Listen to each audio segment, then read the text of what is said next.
Ladies and gentlemen, this podcast today is brought to you by our Patreon page. Visit patreon.com/Gear Network. That's Patreon, patreon.com/GERE Network. And look over the memberships to subscribe. For as little as $1 a month, you could receive this podcast and every other podcast from January 1st of 2020 onward, completely commercial-free, as well as advanced releases of every podcast.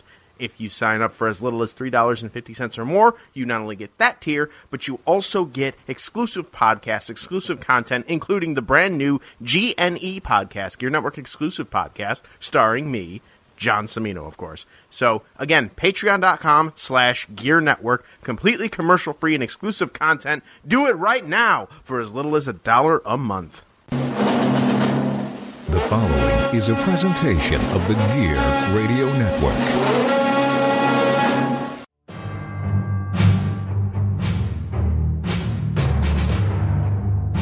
From wherever we decide studios, broadcasted live on iTunes, Spreaker, and worldwide, this is the Turnbuckle Talk Radio Podcast with your host, the producer, Pat G. The G stands for Gangsta. And now kick back and get ready for the eargasms.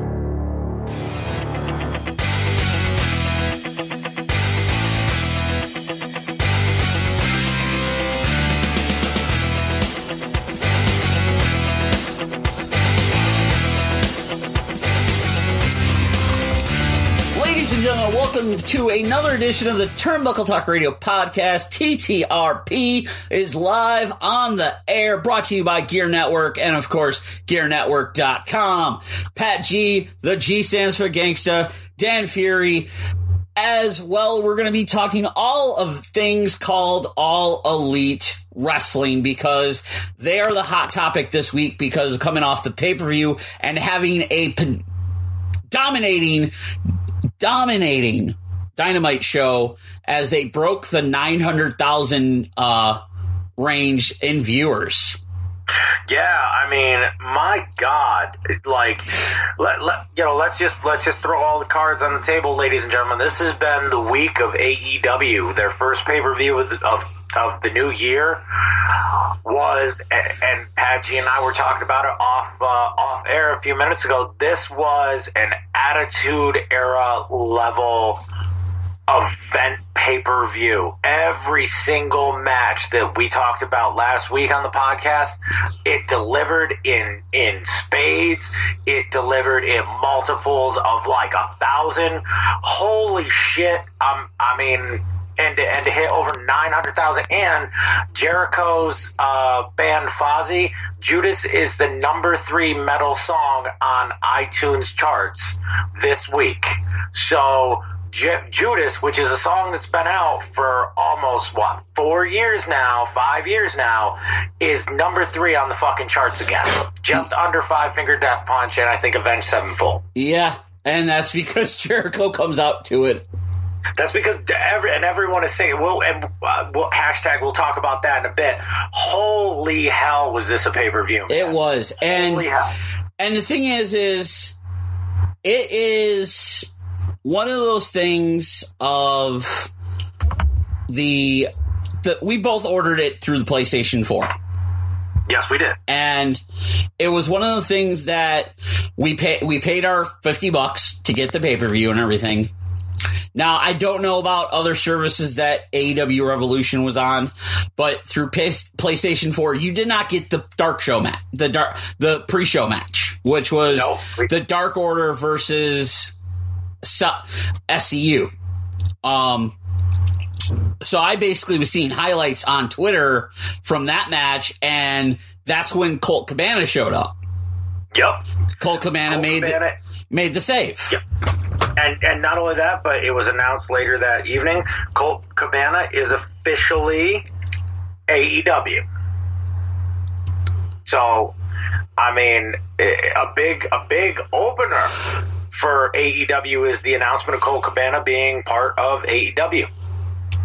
Oh, yeah, that especially with the fact that he's going to be helping with the backstage stuff, like being an agent and whatnot, and also competing in the ring.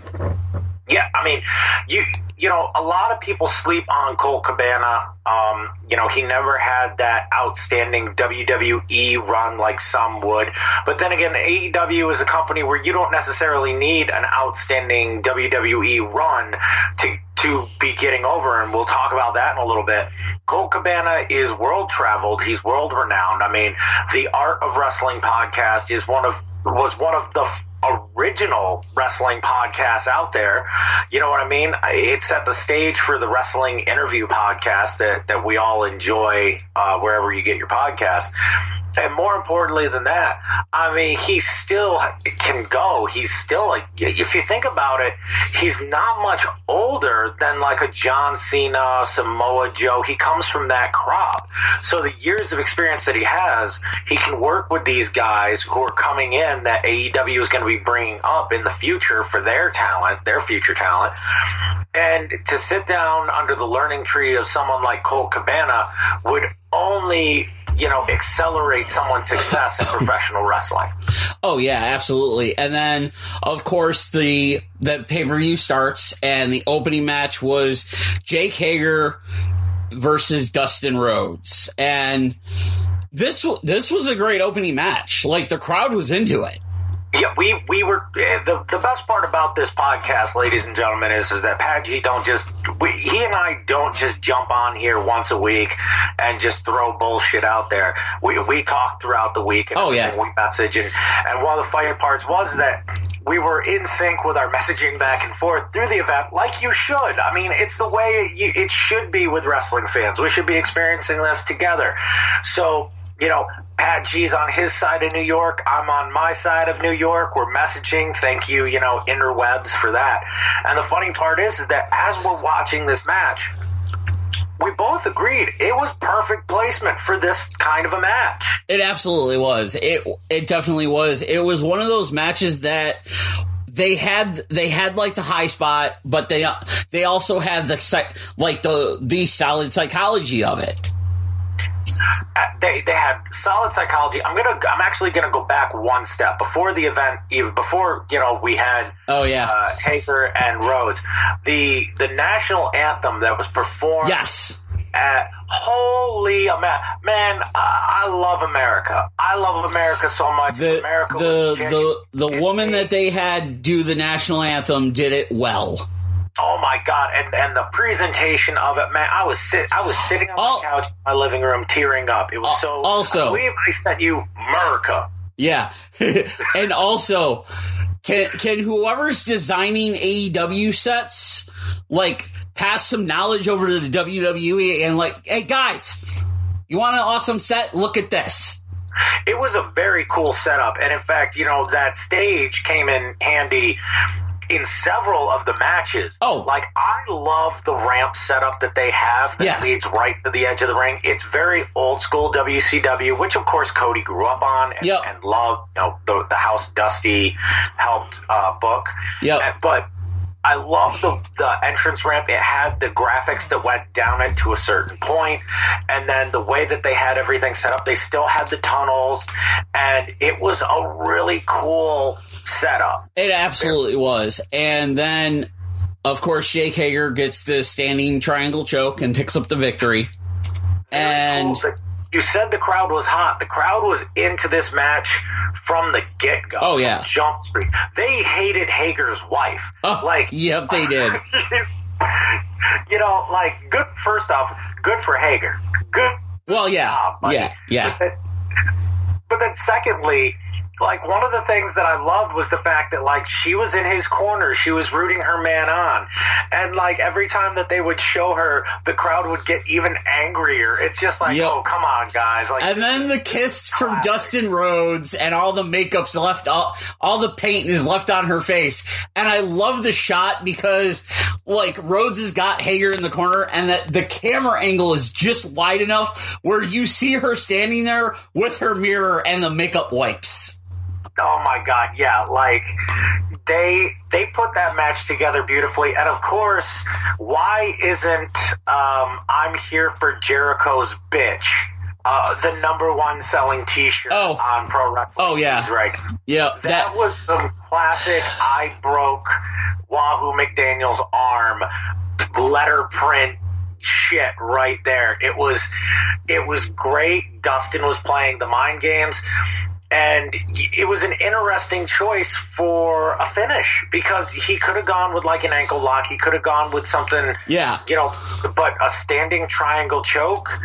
I think that it was a different way to end a match, very unique, and it set up the show because you could tell the Chicago crowd, which is always a raucous crowd, was more than willing to be vocal all night. Oh, absolutely. And then the second match out, of course, Darby Allin versus the Spanish God, Sammy Guevara. And this match spent an entire 5 minutes of actual match time. But they spent about a good 13 minutes from the whole thing throughout because these two men just straight out went at each other outside the ring before the bell even rung. So there was something I posted on my Instagram at the Sergeant Fury about this match, and my son has for being a dad who was a professional wrestler, and for being a dad who's a big a fan of pro wrestling as I am, my kid has had zero interest in pro wrestling, like none. He really doesn't give a crap about pro wrestling. Okay. Yeah. He knows his dad was a wrestler. He's 9. He just hasn't had an interest in it. So he's over at my house. He's hanging out with my girlfriend in her living room. And then, he wanders into my living room and he jumps on the couch with me and he's sitting there. And it happens to be during the introduction of the Spanish God, and he's just kind of whatever, just looking at the screen. And then Darby Allin shows up. Holy shit. Logan had that moment. Logan had the moment where the light bulb, I could see it because where the light bulb went on. He was leaning back on the couch. And then they played the video package, the very well done video package where Sammy's name was written on the skateboard. Yeah. Darby does the backflip and lands on it. You see him looking evil. And then you see the cutaway to where he's standing on the ring apron, or he's standing on the stage with the skateboard. And Logan just sits up. And he's perked up and he's looking at the screen. And then here comes Darby Allin skateboarding down. He jumps through the ropes. He jumps through the other side of the ropes and just spears Sammy on the outside. And Logan was hooked. That was that moment. And he's like, who is he? I'm like, well, this is Darby Allin. And I explained the backstory, of course. Yeah. And he's like, oh, he's going to beat him up. I'm like, probably. He goes, is he going to hit him with the skateboard? I said, probably. And then 2 seconds later, you got Sammy doing, what was that, a 630? 80? Off the top. The 630 off the top rope through the table. The bell didn't even ring yet. They spent the first 7 minutes of the goddamn match on the outside. And, I mean, Darby did the dive where at the top of his head, it missed Sammy completely on the guardrail, and he just smashed, and he looked just dead. Yep. And you're like, oh, my God, that could kill him. And then, no. They eventually get in the ring, and the bell rings, and they keep going, and then they fight more on the outside. Dude, I said it to you in the message after the coffin drop, which, by the way, Logan freaked the fuck out over. There's my F-bomb for the show. And Darby won. I messaged you and said, this match just made this kid a star. Yes, it did. And I was like, that's Ray and Psychosis ECW style. last week we had discussed on the podcast how this could have been an Eddie Guerrero, Rey Mysterio, WCW level match. Yep. We didn't even take into consideration the hardcore lucha style that was done in ECW in 95, 96 by Psychosis and Rey Mysterio at the ECW arena. Yep. We didn't, for whatever reason, that didn't come into the equation. It came into play because these two men are not even in their mid-20s. No. Okay? They are both under the age of 25. Yeah.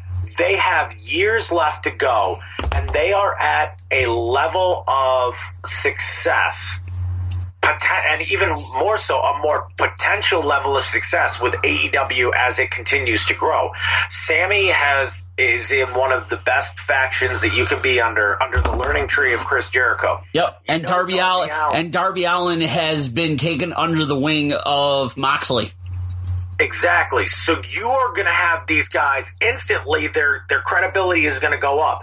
If Darby Allin continues to have these caliber matches. I mean, we talked about a few months back when Jericho and Darby Allin had a match, and even Jericho praised him. This kid wrestled with one arm taped behind his back and made the match look flawless. This kid's timing is impeccable. Yep. The fact that I'm calling him a kid, he's not even 25.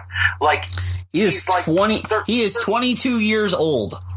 Yeah, he's 15 years younger than me, and he is captivating. Darby Allin could be, in a year or two, could be the guy who you call AEW World Heavyweight Champion. Oh, absolutely. And he piqued my kid's interest in pro wrestling, which was great because the match following this one... Do you want to take over? Because... the only thing that I can tell you about is Logan was continuing to talk about this next match the following day when he and I were grocery shopping because he could not figure out how these four men did what he kept asking me, and I couldn't give him an explanation. Yep. Pat G, what did we watch? For every wrestling fan out there that has been a wrestling fan for X amount of years, there's matches that we remember no matter what. Hogan Andre, Hogan Warrior, Rock Hogan, Austin Rock, that transcend time. This match for the AEW Tag Team Championship between the Elite, Adam Hangman Page, Kenny Omega versus the Young Bucks, is that match that in 10 years, 15 years, people will still be talking about. Because this match took everything that tag team wrestling is and personified it to no end. And the fact that Logan, Fury's son, who, like I said, not really a wrestling fan, talking about it the next day proves that this match is going to be that one of those matches. That how Hogan versus Andre was that match for me and Dan growing up, and we still talk about what we felt with that match. This is going to be the match for this generation in 10, 15, 20 years. They're still talking about this match. Because what these four men did, you can't explain it. You have, if you didn't watch it and you didn't experience it, find it and experience it. I'm not telling people to bootleg the match. Oh, no. Buy them when it comes out on DVD, when it comes out on digital download. Every single match on this card was worth the $50 that I paid. Oh, absolutely. Make no mistake about it. This match, though, we talked last week about the storytelling going into certain matches on this card and the build-up and how AEW, I think some fans will consider it more of a spot fest show than anything else. Like, oh, they do these big, moves and then that's it. You see the 30-second video on social media and you move on. You know, this had a very well established story. The video package built the story for anyone who didn't understand it. They were like, look, it's the Elite. You know, we're having some infighting. You know, Kenny Omega is our boy. Hangman Page, you're not really our boy, but you're our boy. You know, kind of the odd man out angle. Omega coming off of the 30-minute Iron Man match with a bum shoulder versus Pac. Yep. They talked about, you know, they even brought up the drinking, which has become Hangman Page's thing, where it's cowboy shit. He comes in, clotheslines, he grabs a beer, drinks, walks the fuck out.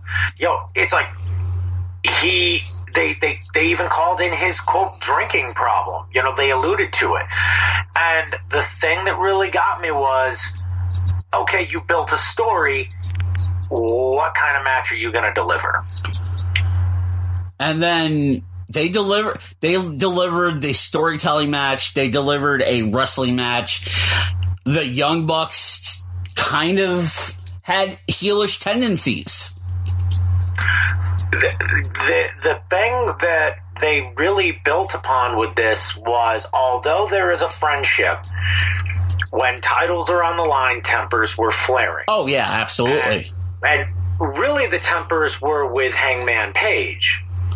You know, they started off the match with very well done technical wrestling. I think it was more Nick and Kenny being the cooler heads as Matt and Hangman were going at each other's throats, which was, you know, interesting, because it seemed in the promos leading up to this that Matt was the aggressor with the comments that he was making, and Hangman was taking exception to it.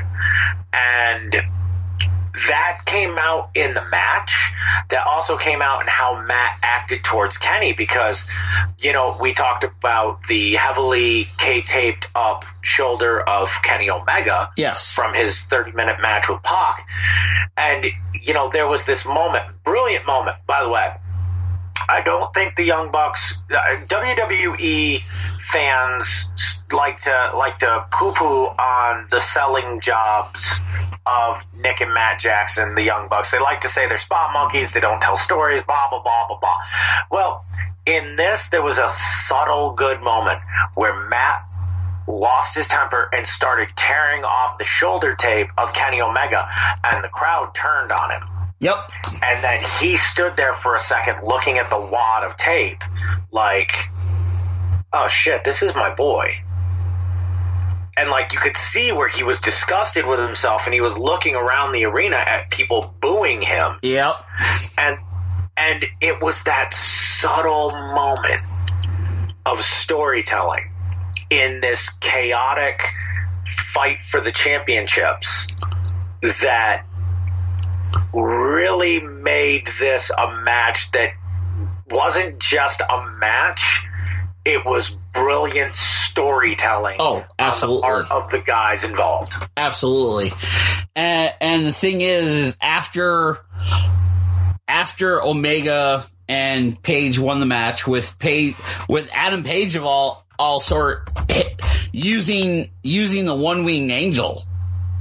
Oh God! And that using the one-winged angel and then hitting the buckshot lariat to finish the match off. Like, Kenny Omega tried to use the one-winged angel. That was like his home run shot, but his shoulder was just not there. And then Hangman Adam Page uses it and then hits the buckshot lariat to finish the match. And then after the match and everything there, it looked like Adam Page was teasing it, like hitting the buckshot on Omega, but then was kind of backed off and was like the come on, grab the title and stuff. So it's like you still have that intrigue of if Page is going to turn on Omega because of that friendship. It was solid storytelling throughout. And you still have the seeds there, especially when we get into talking about the things that happened on Dynamite. It was it was a subtle seed planted in the minds of the fans. Yep. So that they can prepare for the if and when. Hangman. Yeah, the if and when. But here's just my thing. After hearing the Chicago crowd, I don't think Hangman's going to be the bad guy. I don't think he's going to be either. Because they are into some cowboy shit. Oh, everybody is into some cowboy shit. They loved their cowboy shit. The reason we're saying this, people, is every time Hangman Page was tagged into the match, the crowd just repeated cowboy shit. Cowboy shit. Yep. Because that's what he does. He shows up and does some cowboy shit. Hilarious. And this was the thing, is this was the third match in to 6 matches on the main card. And I don't want to say that this match drained the crowd, but it was emotionally taxing. And then you get into even more. I mean, you still had 2 title matches and then a grudge match following this. Yeah, and this was the thing, and this is where one of the title matches kind of fell apart. And that's the AEW Women's Championship match. Nyla Rose defending against Chris Statlander. Now, nothing against these 2 women. Both Nyla Rose, Chris Statlander, amazing talents. They know what they're doing in the ring. There was just not a story. There was no chemistry. Something was off. There were just spots in this match that seemed awkward and out of sorts, especially the superplex spot where that could have gone horribly wrong. It could have gone bad. It was an okay match. Yeah. It wasn't. I'm not saying it was a bad match. I'm not panning the match as like everyone else has. It was an okay match. It's just both Statlander and Nyla Rose have similar styles. And sometimes similar styles do not mesh well. You know, that is 100% true. And I personally, this is just me, I personally, when it comes to someone like the Native Beast Nyla Rose, I would prefer almost the complete polar opposite, because it's like it was with her and Riho. Yeah, like I prefer something like that versus someone who's so... Another perfect example of this, and this takes us out of the realm of AEW, John Cena versus Dave Bautista. Yep. Okay, but although both of them are great at their craft, when they faced off in 2008, it seemed clunky. Yep. But then when they faced off in 2010, it seemed like, okay, they got their shit together. They know what they're doing. You know, I think this match any other time would have been better. But I also think maybe there was, I don't want to call it a kiss of death, but you were following. You were following. I'm sorry. You're essentially following 2020's match of the year. Because it doesn't matter. There's no way topping that match. I mean, so far this year, okay, I just want to paint this picture. We are in the second week of March, right? First week of March. First week of March, okay? We had a 2-night Wrestle Kingdom in which, you had Naito and Jay White and Okada versus Ibushi in one night, and then the next night you had Okada versus Naito. Fucking Naito again. You had Jon Moxley vs. Lance Archer and Juice Robinson. Okay, that was the first week of January. Yep. Okay. And now here we are, the first week of March, and you had Mox versus Jericho, MJF versus Cody, which we'll get to in a minute. You've had Mox versus a few talents in Japan. You had Mox versus Suzuki. Yeah, you had Mox versus Suzuki. I mean, which, by the way, let's rewind for 2 seconds. If you have not gone and got New Japan World, I'm telling you right now, for one match, that's one match to watch, because they teased it at Wrestle Kingdom Night 2, and we got it delivered to us. And you know what? Brutally good match. Oh, absolutely. If my voice isn't selling your ass on the $9.99, do it.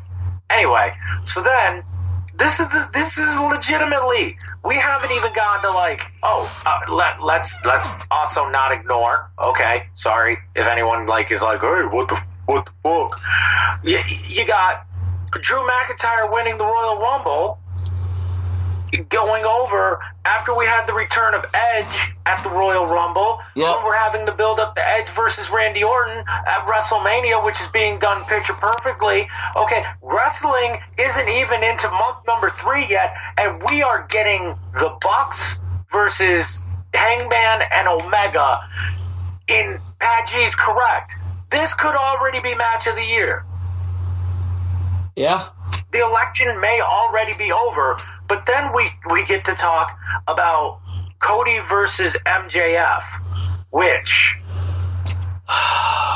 dude, neck tattoo. Why of all the places that you would tattoo something on your body, you would tattoo the logo of your brand on your neck? All right, so ladies and gentlemen, if you haven't heard what a brain aneurysm sounds like live, you just heard Pat G having a brain aneurysm on a podcast. You're welcome. You now know what it sounds like. Okay. All right, so let's rewind for 2 seconds, Pat G. Yeah. Okay. I want to hear this exact same thing again in a minute after I paint this picture for people. So we're messaging, and MJF comes out, and I'm like, man, this is the first time he's wrestling at AEW. Obviously, he's a champion in MLW along with Richard Holiday. Well, he's wrestled in AEW before. He's just never wrestled on pay-per-view. On a pay-per-view. Like, this is his moment to shine. Yeah. This is his pay-per-view debut. And he had some good look, and he had some nice ring attire. He had great ring attire. He looked phenomenal. Okay? And then you have one of the coolest entrances of the night, of the year, where you had Team Cody escorting Cody Rhodes through the backstage area, which was, of course, his wife Brandy, Arn Anderson, you had Dustin, Anderson, you had QT Marshall, the Green Arrow, and then you had, and we mentioned it last week, Downstate performed Kingdom live for the crowd, and I mean it was a great performance, and he had a really cool entrance coming up through the lights and the stage, and it was just very, very cool, very well done. And he gets to the ring, and he's standing there. Well, back up just a little bit. He's standing there, and the way he's facing the camera, you don't see anything yet. You see, because he's standing there, and then he turns. Neck tattoo! Neck tattoo! This is the message that I got. Neck tattoo. Why did he get a neck tattoo? I'm like, you couldn't stop looking at it. You couldn't. It was so distracting. Here, and as someone who has worked in tattoo studios, as well as someone who is heavily tattooed himself, the only thing I kept thinking is, man, that can't be fresh, right? But I know fresh tattoo work. Ladies and gentlemen, he got that on a Friday. Yep, and wrestled. Going out on a Saturday. Yep. And there was actually, and I mean, we're going to talk about his neck tattoo for a minute. He did not, because he did not have that on. He did not have that in the cage match against Wardlow. He didn't have it on, he didn't have it on Wednesday. He didn't have it on Thursday during any of the press bullshit. But on Saturday, he comes out with this bright red, white, and blue Team American Nightmare logo tattoo on his neck. On his neck. And there was one moment where he was suplexing. He was holding MJF up for a suplex, and he drops him over the top rope, but MJF holds on, and essentially they do that whole seesaw flip where both guys go over to the outside. Yep. And he's wrenching on Cody's neck, and I'm just thinking in my head, I'm like, I know that has to freaking hurt. Like, I know, because I've had people touch fresh tattoos, and I know, I'm looking at it, I'm like, his entire neck is like bright friggin' red right now. Yep. And I'm like, why did you pick this night of all nights to go? I'm like, I'm done. Okay. Now that we've talked about the neck tattoo, G, what'd you think of the match other than staring at his neck all night? The match was good.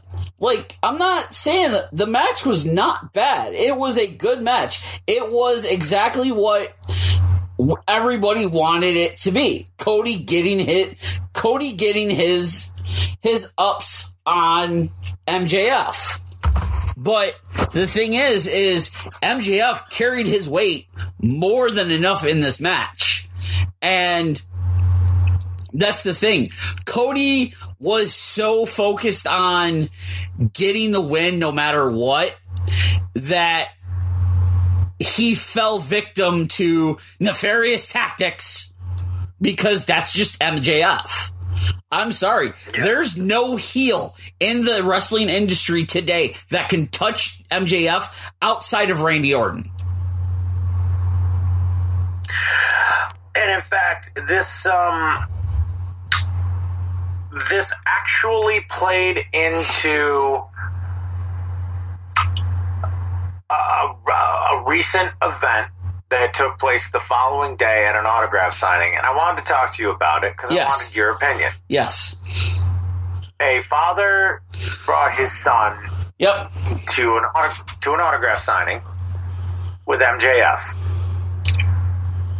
and MJF gave a 7-year-old kid a middle finger with a very deep scowl of contempt on his face for this kid's picture. Now, he's 7 years old, okay? I think it is one of the greatest things that I have ever seen, and this kid in 10 or 15 years is going to appreciate that picture so damned much. Oh, absolutely.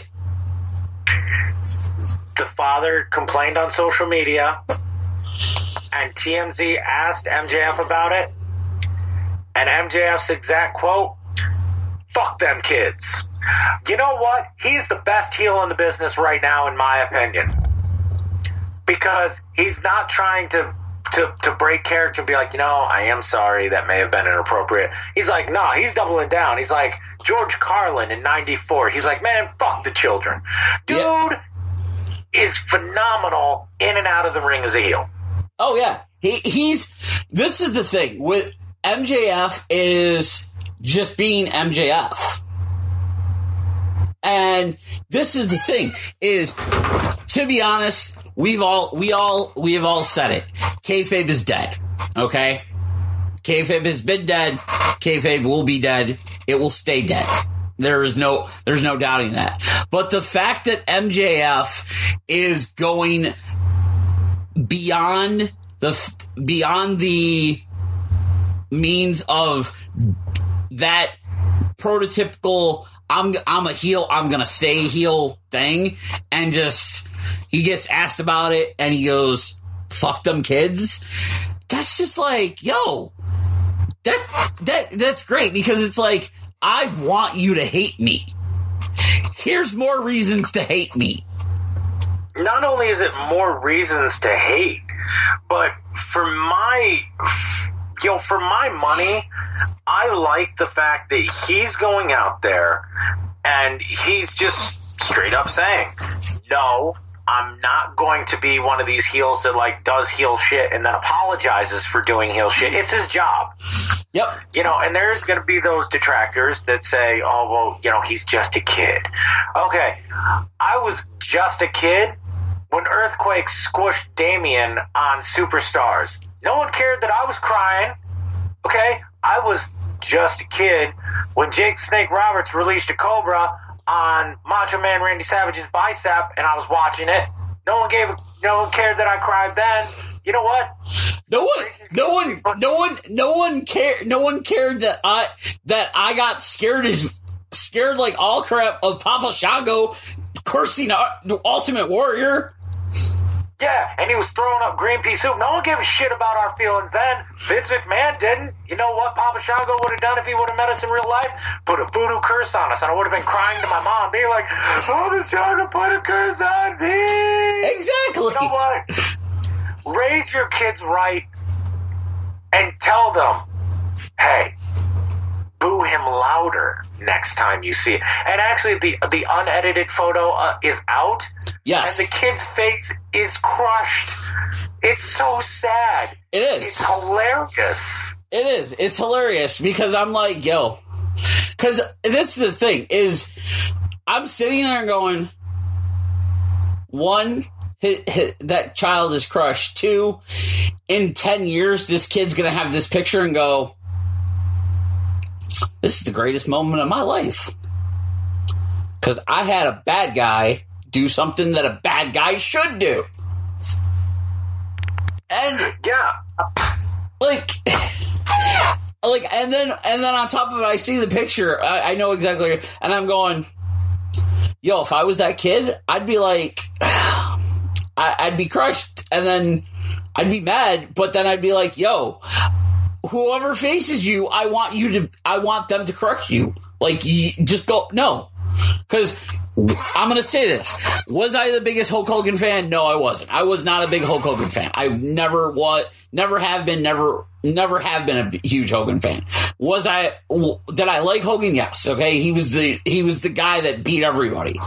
But there were times where it's like, yo, bad guys just deserve that shit. Like you brought up with Jake the Snake Roberts and the Snake. I was like, he's letting a snake bite Macho Man's arm. Macho Man needs to beat his ass. Exactly.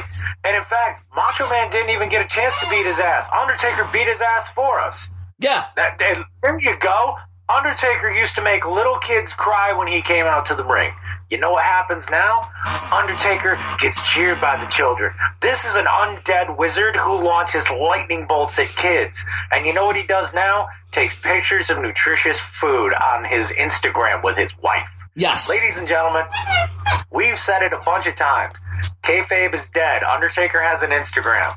Okay, MJF is at least keeping kayfabe alive by giving a 7-year-old kid the middle finger. And if I was that kid's dad, if I was standing there and I was looking at my son and MJF was giving him the finger, I would look up and say, give it back. That's an even cooler picture. Put that shit on Twitter. You know everyone would retweet it. Instead, you're retweeting the fact that your kid looks like a snowflake pussy. Yes, I just called a 7-year-old a snowflake pussy because his dad is raising him like one. Truth.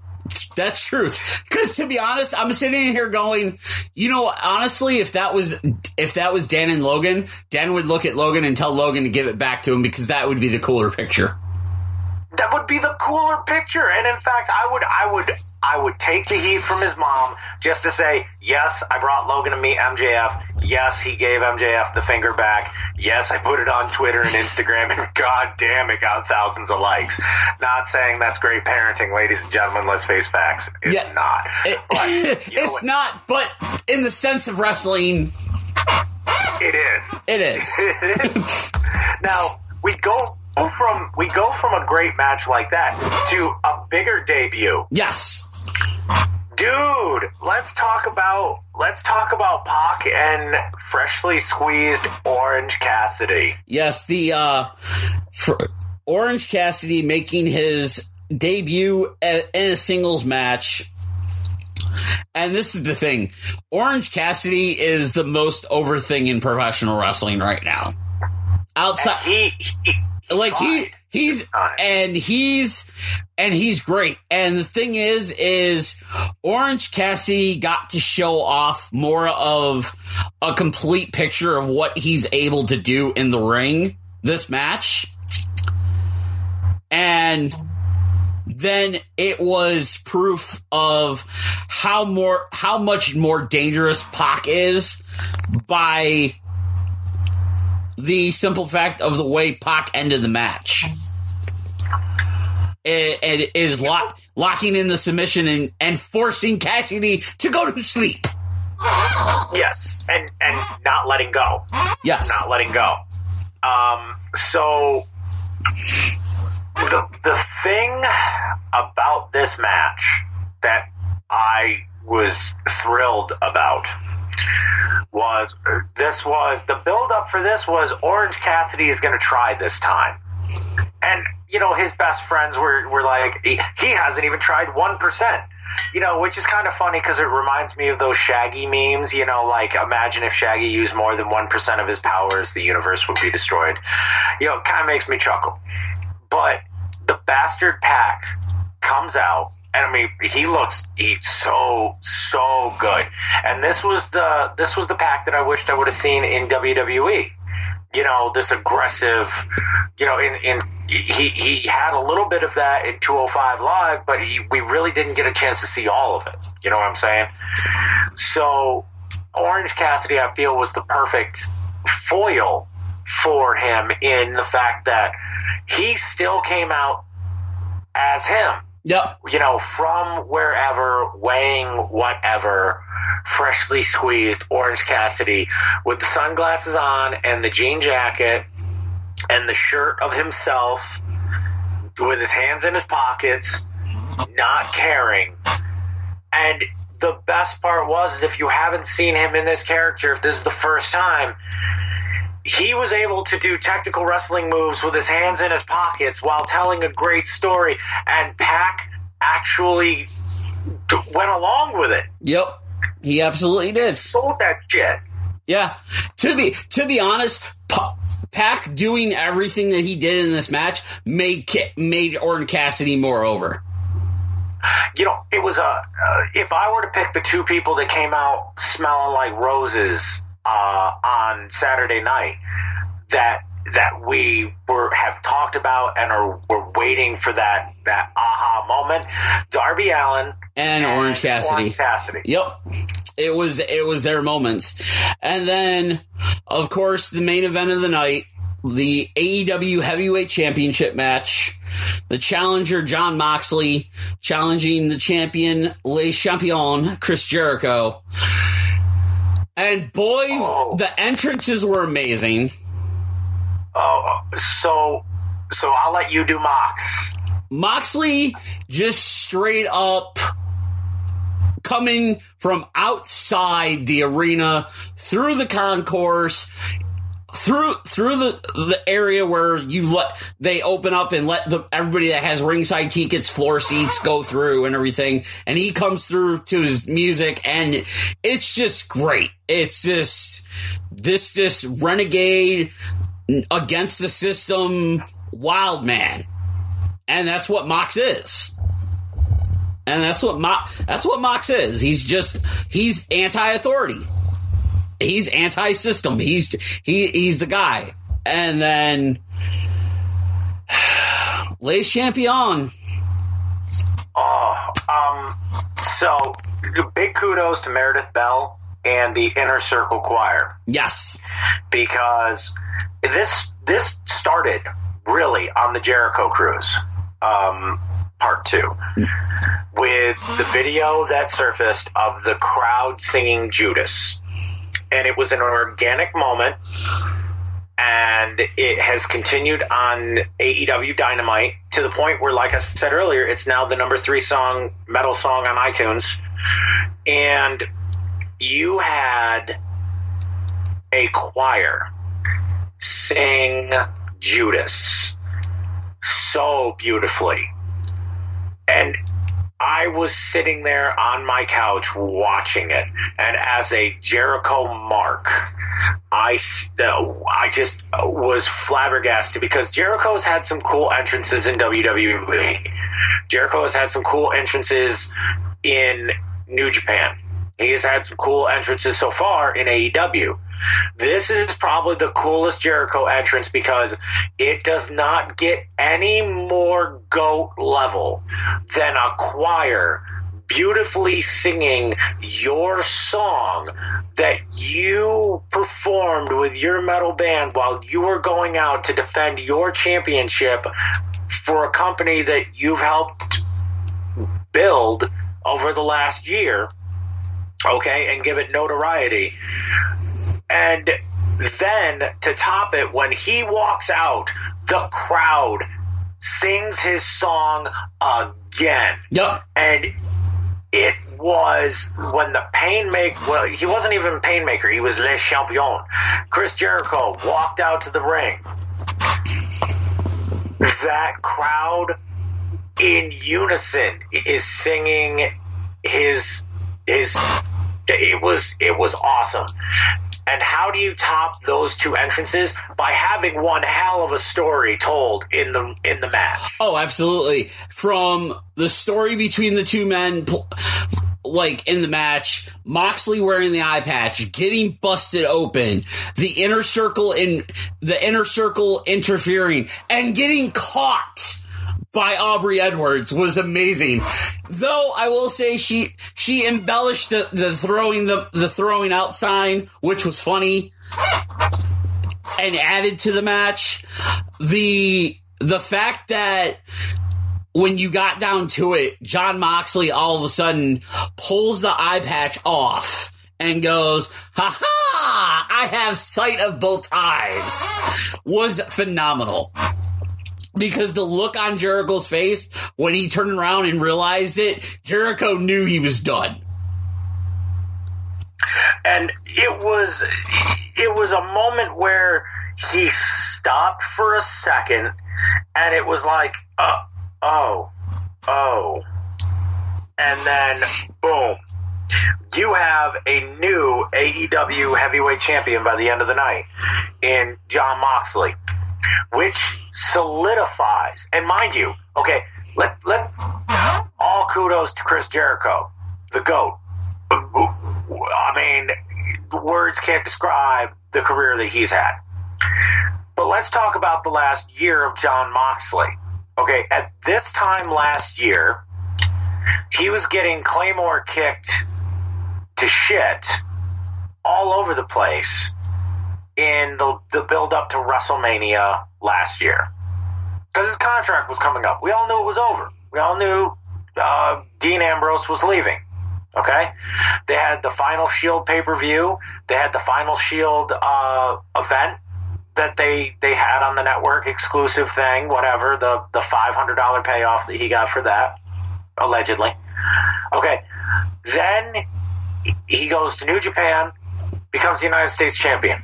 Then he shows up at Double or Nothing. Moxley's going to be the paradigm shift. In 1 year, in less than a year's time, he has gone from barely mid-card status at WWE to headline matches at Wrestle Kingdom for 2 nights in a row. And he's now AEW World Heavyweight Champion. And this Wednesday night, they had almost 1 million viewers post-Revolution. Yep. And they had an amazing buy rate coming out of Revolution. Like, I didn't see an exact number, but all the numbers were up. And then the ratings dropped today from last night's Dynamite, and they had over 900,000 viewers.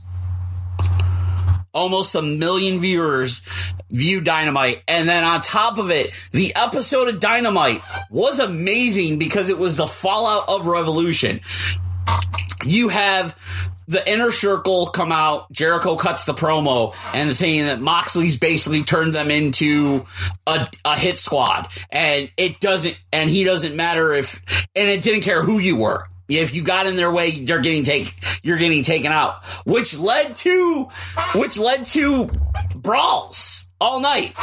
Like, you had the Inner Circle brawling with the Nightmare Family and / the Elite, because you had them attack. You had them you had Hager versus QT Marshall. They got into it, and then of course Dustin comes out, and then Cody comes out, and then Nick Jackson or Matt Jackson comes out. I think it was Matt, and then you had Hangman Page come out, and people were kind of like, what is he going to do? And he puts the beer on the corner post, does some cowboy shit, gets out the ring, grabs the beer, and get more beer. And in the meanwhile, flips off Matt Jackson, was like, and grabs more beer. And then on top of it, you have Chuck Taylor against Pac. And then you have the Lucha Bros come out and whatnot, and you form another group called the Death Triangle, which, amazing name. I love it. AEW's got too many heel factions. You might think, well, and of course the Dark Order. Yes. He's always looming. But there's too many heel factions. There might be too many heel factions, or are they all working as one? Yo, I'm just saying this because I will say this. I am mad because they made the announcement during Revolution that March 25th, it is Blood and Guts, which is a troll itself. Okay. Which is a troll itself and hilarious. I laughed when I saw it. But it's essentially War Games. And War Games is happening in a week after they're here in New York. Which means that if you're going to Rochester, ladies and gentlemen, you're getting some shit. You're getting the prelude. And not only that, but it's like, maybe a certain person from Rochester, you never know, that maybe I've alluded to this past week. Yes. We're not saying anything, Brody. Please save us. So anyway, and the reason why I mentioned that maybe this Brody person who no one knows, from Western New York, was alluded to, because let's talk about the one of the greatest promo men in the history of the business showed up on AEW. Yep. And Jake the Snake Roberts. And he was amazing. And that promo he cut toward Cody, when he's like the guy, and I'm just like in my head going, yo, please put Brody with Jake. Like, the minute I saw Jake Roberts come out, I was like, they're coming here in New York in 2 weeks. It's March. I was like, Brody's contract, his no complete clause is probably up.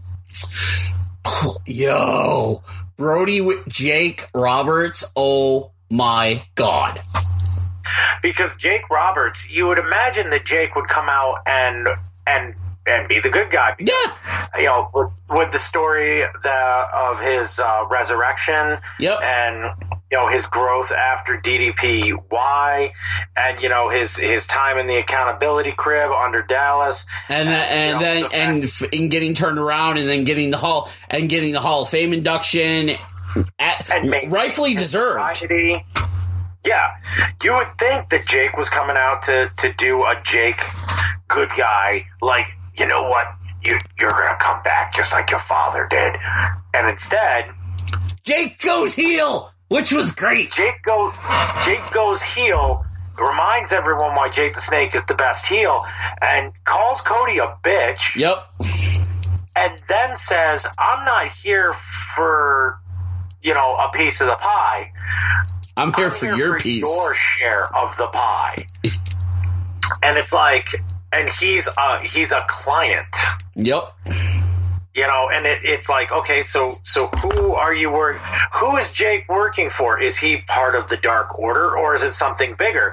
And then add on top of that was a video that was released on Twitter by AEW Wrestling yesterday of a certain wonderful star that just completed his contract, so he pulled a Moxley. Yep. He let the contract expire the right way. Yep. So that he could still make money. Yep. And now he's free to do what he wants to do. It was a brief video of Matt and Nick pulling up. Clearly, they were pulling up in the Hardy compound in North Carolina, where the AEW offices are out of. There's a very svelte-looking Matt Hardy waiting, going, "Bucks of youth, I knew you'd come." Boom. That's it. Yep. That's it. That's all you need to know. Boom. I mean, the Matt Hardy... The broken Matt Hardy character still has so many more miles on it. I said it on our podcast last year. That guy could have been WWE champion. That character absolutely. could have been WWE champion. Absolutely. Like, the feud that he had with Bray Wyatt was amazing. Yeah. It took Bray to a different level. I honestly think that feud is the reason that we have The Fiend. Yeah. Because the Lake of Resurrection causes many alternate realities to occur. Yes. I'm reading from his Twitter. He said that shit, ladies and gentlemen. It's insane what AEW pulled out. And yes, did they get over 900,000 viewers this week post-Revolution? Absolutely. And you know what? Good goddamn thing for them. Good for them, because they are providing, they've said it from the get-go, they are providing an alternative to WWE programming. NXT is still WWE programming, although Triple H may be doing it. Charlotte was brought over to NXT because that's the match that Vince wanted for Mania. Yep. So things that we didn't need Charlotte over there to have a good WrestleMania match. You know what I mean? Granted, we are going to get a good one with her and Rhea, but there are certain things that are being done that, you could tell where certain stories are going. It doesn't look now like Velveteen Dream versus Adam Cole is going to be the NXT Championship match at Mania weekend. Yes. Yes, it is. Ciampa and Gargano are going at it again. Yep. Is that going to be the match at WrestleMania weekend? Yes. Finn Balor, Prince Balor versus Walter for the NXT UK Heavyweight Championship. Looks like a thing.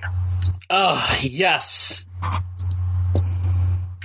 The Demon better grow his balls back if he's going to step in the ring with Walter, because I'm going to be pissed if I have WrestleMania weekend in Tampa and I don't get my Pirate Finn Balor Demon figure.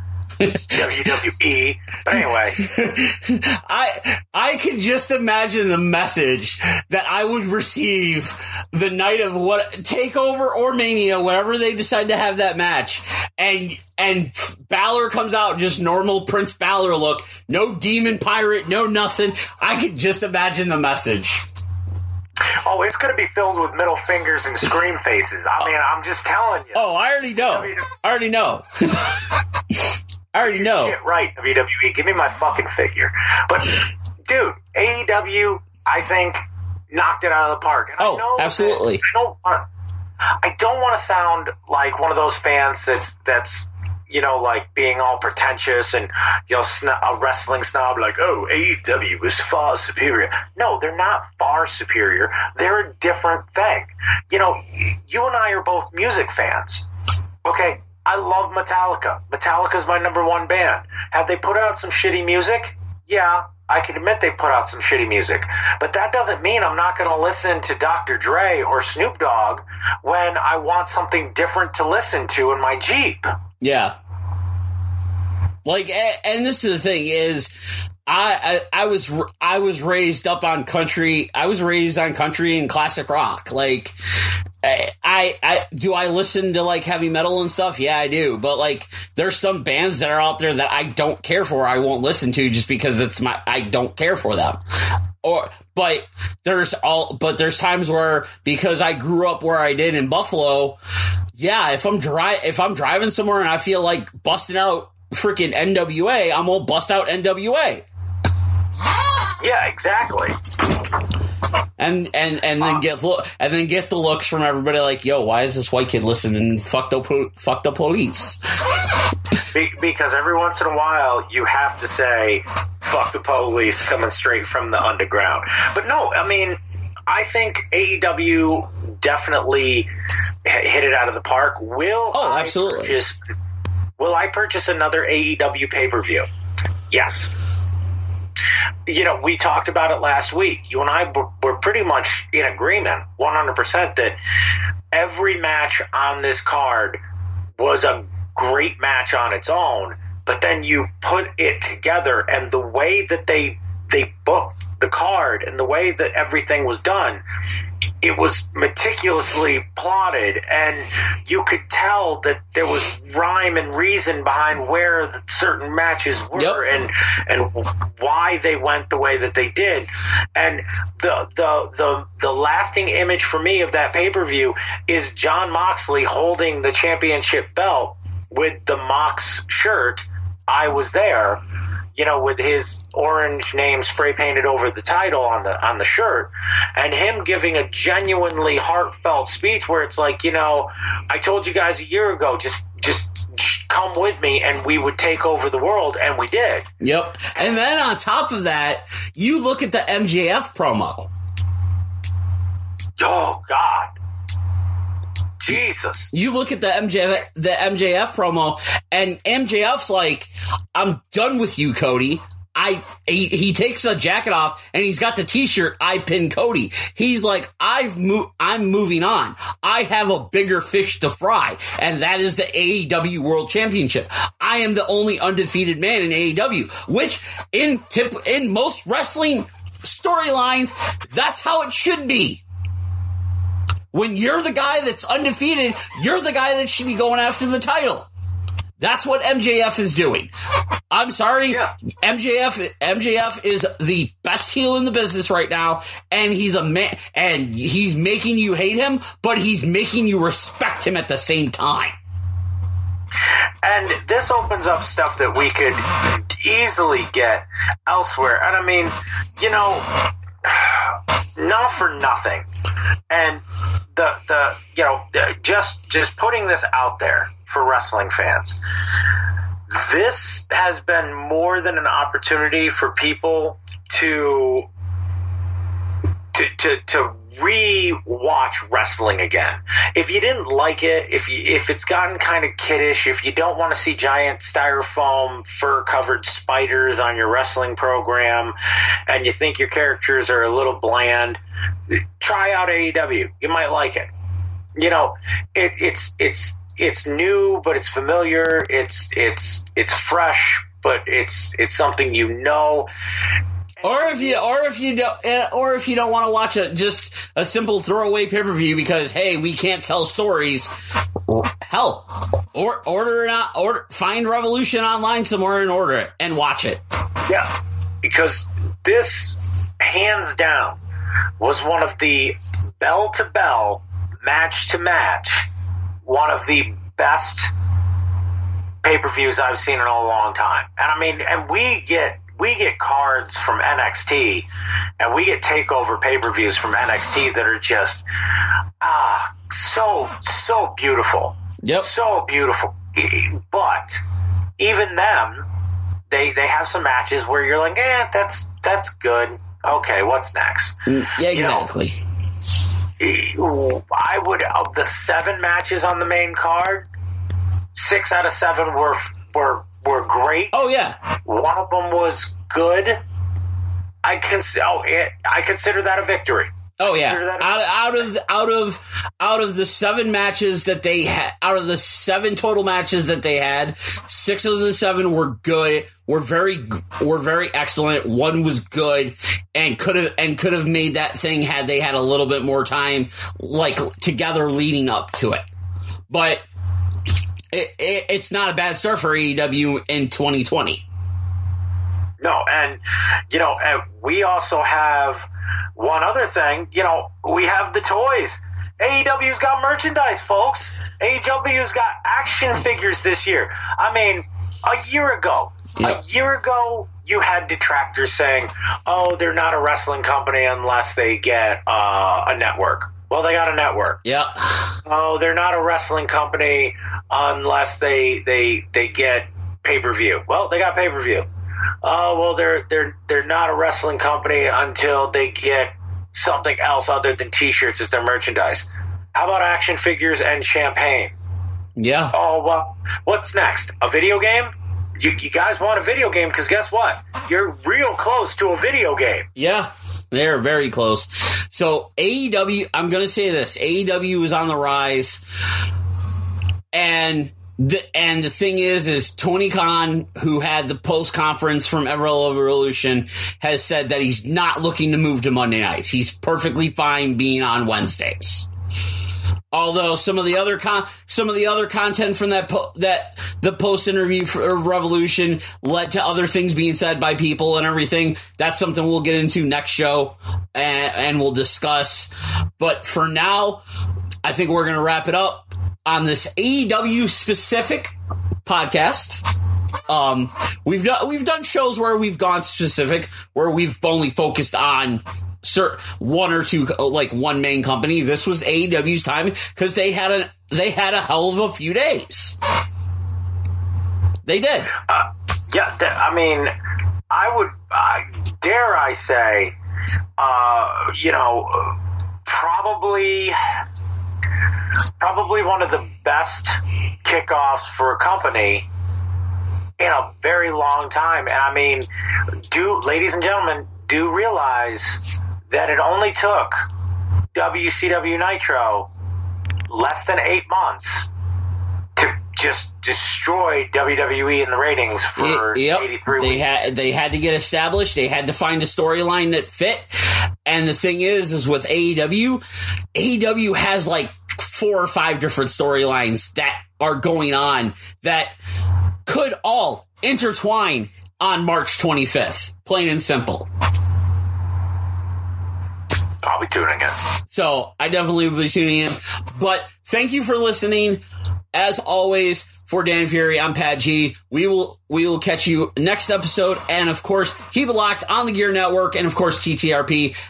And we will see you on the flip side. The Turnbuckle Talk Radio podcast is brought to you by Gear Network and ShopGear.com. We can be listened to via Spotify, iTunes, iHeartRadio, and everywhere else you can get your podcasts. The TTRP introduction was done by Trevor Dugan. The show is hosted by Patrick Gancheski and Daniel Roberts. Post-production of the TTRP is done by Patrick Gancheski and John Cimino. If you'd like to follow us via social media, you can search Turnbuckle Talk Radio Podcast on Facebook. You can follow us at Twitter by using the name Turnbuckle_Talk. Or if you have questions or concerns, you can reach us via email at turnbuckletlkradio@gmail.com. We'd like to thank you for listening to the Turnbuckle Talk Radio Podcast, downloading our episodes, following us on social media, and interacting with us.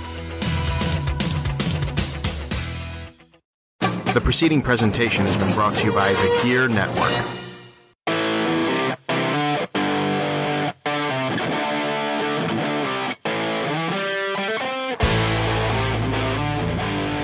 What's up, Rock Soldiers? This is Robbie Vegas coming at you from the All Bets Are Off podcast. If you are into horror movies, the paranormal, professional wrestling, or music, this is the place for you. We're bringing you the latest and greatest interviews in all of the above: music, horror, and of course professional wrestling. So tune in on the Gear Network. Check out All Bets Are Off. Rate us, like us, subscribe to us, leave us your comments, tell us what you think, and we'll catch you soon on the All Bets Are Off podcast, dropping every Sunday at noon.